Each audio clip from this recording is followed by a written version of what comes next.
મે બી થોડું રિએક્શન હવે આવવાની શરૂઆત નિફ્ટી આઈટીમાં થઈ શકે છે સર? યસ, નિફ્ટી આઈટીની વાત કરીએ તો આજે તો જે ઇન્ફોસિસના રિઝલ્ટનું રિએક્શન છે એના લીધે આપણને થોડુંક એક્સ્ટ્રીમ થોડુંક મોમેન્ટમ જોવા મળે છે, પરંતુ ઓવરઓલ જોઈએ તો છેલ્લા ઘણા ટાઈમથી અહીંયા આગળ આપણને અંડર પરફોર્મન્સ રિલેટિવલી જોવા મળ્યું છે અને હમણાં રિસન્ટલી પણ આપણને એક કરેક્શન જોવા મળ્યું હતું.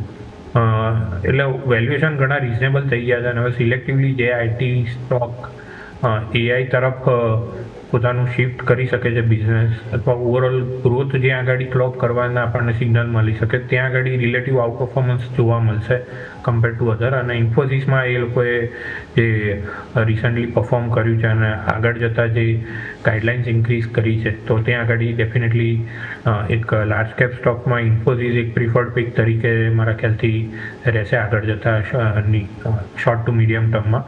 અને નિફ્ટી આઈટીના સ્પેસિફિક લેવલની વાત કરીએ તો અહીંયા આગળ 38,800નું લેવલ છે ઉપરમાં.